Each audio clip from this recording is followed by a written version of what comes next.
Hello বন্ধুরা, গোপাল রান্নাঘর থেকে তোমাদের সাদর আমন্ত্রণ জানাচ্ছি।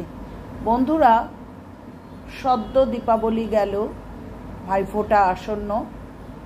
প্রত্যেকে শুভ দীপাবলির শুভেচ্ছা, প্রীতি ও ভালোবাসা জানালাম। বড়দের জানাই আমার সশ্রদ্ধ প্রণাম। আজকে ভাইফোঁটা স্পেশাল আরেকটি রেসিপি নিয়ে আসলাম, যেটা ভাইকে তোমরা করে খাওয়াতে পারো।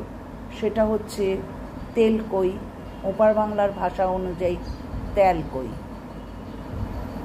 তো এটা বর্তমানে ফিউশনের যুগে পেঁয়াজ রসুন ব্যবহার করা হচ্ছে, কিন্তু আমি একদম অথেন্টিকেট ওয়েতে দেখাবো তেল কই। এর জন্য আমি 8টি কই মাছ নিয়েছি, দেশি কই। আমি কোনো হাইব্রিড কই বা চাষের কই নিইনি।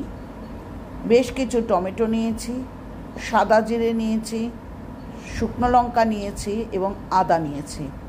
আপনারা পরিমাণটা যেটা দেখছেন সেটা নয়, এটার হাফ অফ দা, অর্থাৎ হাফ আদা, শুকনো লঙ্কা, সাদা জিরে এবং টমেটো। এটা দুটো মাছের জন্য আমি রেখেছি। প্রথমে সাদা জিরে শুকনো লঙ্কাটাকে জলে ভিজিয়ে নেবে। তারপর সেই ভেজা সাদা জিরে, শুকনো লঙ্কা, আদা এবং টমেটোর একটা পেস্ট তৈরি করে নিলাম।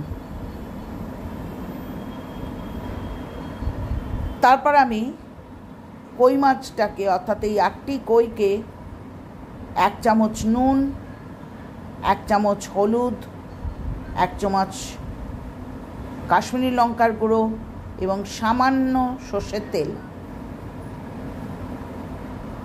দিয়ে ঘষে ঘষে ম্যারিনেট করে নেব। সর্ষের তেলটা দেওয়া হয় তার কারণ হচ্ছে মশলাটা যাতে মাছের গায়ে ভালো মতো আটকে যায় বা পেস্ট হয়ে যায়। বেশ করে ঘষে ঘষে 2 পিঠ ধরে কিন্তু মাছে মশলাটা মাখিয়ে নেবে। তেল কই যখন, তখন সেখানে বুঝতেই পারছো তেলের ব্যবহার একটু বেশি হবে। এইভাবে মাছটাকে ম্যারিনেট করে আমি 15 মিনিটের জন্য রেখে দিলাম।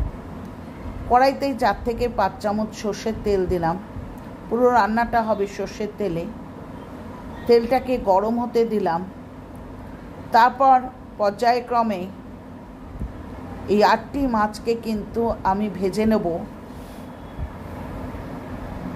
2 পিঠই ভালো করে ভেজে নেব, তবে হ্যাঁ, একদম ছিবড়ে করে ভাজবে না, অর্থাৎ কই মাছ বেশি ভাজার প্রয়োজন পড়ে না। আমি দেশি কই নিয়েছি, যেটা সাইজে ছোট হলেও স্বাদে ভরপুর। অবশিষ্ট তেলের মধ্যে কালো জিরে ফোড়ন দিলাম এবং বেশ কটি কাঁচা লঙ্কা, 5 থেকে 6টি কাঁচা লঙ্কা আমি দিয়ে দিলাম। দিয়ে যখন সুন্দর একটা গন্ধ বেরিয়েছে, ঠিক সেই সময় আমি সাদা জিরে, টমেটো এবং শুকনো লঙ্কা, আদার যে পেস্টটি করে রেখেছিলাম, অর্থাৎ সাদা জিরে, শুকনো লঙ্কা, টমেটো এবং আদার পেস্ট করে রেখেছিলাম, সেটা দিয়ে ভালো করে কষাতে লাগলাম। এখানে দেখতে পাচ্ছ 1 চামচ হলুদের গুঁড়ো, 1 চামচ কাশ্মীরি লঙ্কার গুঁড়ো, 1 চামচ ধনের গুঁড়ো এবং 1 চামচ জিরের গুঁড়োকে একটু জল দিয়ে কিন্তু গুলে নিলাম একটা বাটিতে। এরপর মশলাটি ভালো করে কষাতে লাগলাম। বারবারই বলছি বন্ধুরা, এই রান্নাটির মধ্যে তো এমন কিছু কারিগরি নেই, কিন্তু ধৈর্য নিশ্চয়ই রয়েছে। এরপর যে মশলাটি আমি গুলে রেখেছিলাম, অর্থাৎ হলুদের গুঁড়ো, কাশ্মীরি লঙ্কার গুঁড়ো, ধনের গুঁড়ো এবং জিরের গুঁড়ো জল দিয়ে সেই মশলার পেস্টটি দিয়ে দিলাম। এরপর পরিমাণ মতো নুন দিলাম।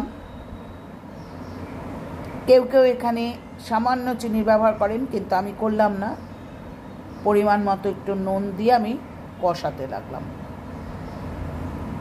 তামঝাম রান্নাটিতে কিচ্ছু নেই, আছে শুধুমাত্র ধৈর্য, অর্থাৎ খুব ভালো করে কিন্তু মশলাটিকে কষাতে হবে। যতক্ষণ পর্যন্ত মশলার থেকে তেল ছেড়ে যাবে, ততক্ষণ কিন্তু খুন্তি ঘুরিয়ে ঘুরিয়ে ঘুরিয়ে ঘুরিয়ে মশলাটাকে ভালো করে কষে নিতে হবে। আদারওয়াইজ আমি প্রথম যে পেস্টটি করেছি, অর্থাৎ জিরে, শুকনো লঙ্কা, আদা এবং টমেটো, তার একটা কাঁচা গন্ধ বেরোবে। দেখতে পাচ্ছ বন্ধুরা, আমার কিন্তু এখনও কষানো ভালোভাবে হয়নি, কেন তেল কিন্তু ছাড়তে শুরু করেনি। সুতরাং আমি খুব ভালো করে কষাতে শুরু করব। আবার আমি সবসময় গরম জল ব্যবহারের উপর গুরুত্ব দিই। প্রতিটি ক্ষেত্রে রান্নায় গরম জল ব্যবহার করা। একটা ইলেকট্রিক হিটার বা একটা পাত্রে যদি গরম জল বসিয়ে নাও, তাহলে তেলটা তার মাঝখানে কষাতে থাকবে। যখন মোটামুটি দেখো চারপাশ থেকে অল্প অল্প করে তেল ছাড়তে শুরু করেছে, খুব ক্লোজে নিয়ে এসে আমি দেখাচ্ছি,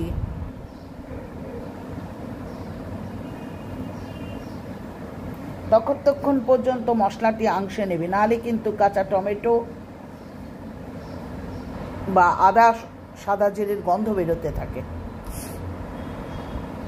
যখন দেখছো মোটামুটি দেখো একটু এপাশ থেকে ওপাশ থেকে কিন্তু তেল ছাড়া শুরু হয়েছে, সেই সময় কিন্তু আমি এই মশলাটির মধ্যে খুব সামান্য পরিমাণে কিন্তু জল দিয়ে নেব, অর্থাৎ গরম জল।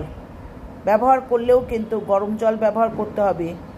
অল্প গরম জল দিয়ে আমি কিন্তু মশলাটিকে আবার কষাতে শুরু করব। দেখতেই পাচ্ছ খুব সামান্য পরিমাণে গরম জল দিয়েছি, দিয়ে কিন্তু আবার মশলাটিকে আমি কষাতে শুরু করলাম।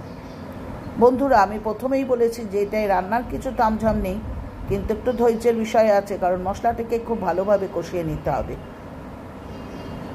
দেখতে পাচ্ছ বন্ধুরা, এবার কিন্তু চতুর্পাশ থেকে কিন্তু তেল ছাড়া শুরু হয়েছে। তেল কই যখন, তখন তেলের ব্যবহার অবশ্যই একটু বেশি হবে। তো এই তেল যখন ছাড়তে শুরু করবে, দেখতে পাচ্ছ তোমরা চতুর্পাশ থেকে তেলগুলো ছাড়তে শুরু করেছে। এই তেল যখন ছাড়তে শুরু করবে, তখন কিন্তু আমি গরম জল ঢেলে দেব, তবে পরিমাণ বেশি নয়, সামান্য। দেখতে পেলে তোমরা, সামান্য গরম জল দেবো, কারণ এটা প্রায় মাখা মাখা হবে তেল কই। এবার আমি কই মাছগুলো, যেহেতু গরম জল ইউজ করেছি, কই মাছগুলোকে কিন্তু আমি প্রথম থেকেই দিয়ে দিলাম। একটুক্ষণ বাদেই দেখবে ফুটতে শুরু করেছে, দেখতেই পাচ্ছ টকবক করে ফুটছে, হয়ে গেল প্রায়। কারণ এখানে কিন্তু ঝোল কম রাখবো, গায়ে মাখা। দেখতে পাচ্ছ একদম তেলে ঝালে, ওফ কি অদ্ভুত সুন্দর কালার হয়েছে। গরম ভাতের সাথে ভীষণ প্যালেটেবল একটা আইটেম তেল কই। ভাইফোঁটা স্পেশাল আইটেম বলে কি এটা সারা বছরে তোমরা খেতে পারবে না? এই তো শীতকাল আসতে চললো, কই মাছের স্বাদ ভীষণ বাড়ে। তো এই সময়ও করে খেও, গরম ভাতে একটা অভূতপূর্ব আইটেম দেখিয়ে দিলাম। ভাইফোঁটাতে ভাইকে করেও খাওয়াতে পারো। তো বন্ধুরা, আজকে আসি, পরের দিন ফিরবো আবার কোনো নতুন আইটেম নিয়ে। পুরনো বন্ধুরা যেইভাবে সমর্থন করছো, যেইভাবে সুন্দর সুন্দর কমেন্ট করছো, আমি অভিভূত। আর নতুন বন্ধুরা চ্যানেলটা সাবস্ক্রাইব করো, লাইক করো, কমেন্ট করো, শেয়ার করো। আর প্রত্যেক ভাই বোনের জন্য রইল আমার প্রীতি, শুভেচ্ছা এবং ভালোবাসা, ভাইফোঁটার অগ্রিম ভালোবাসা। এনজয় করো, টাটা।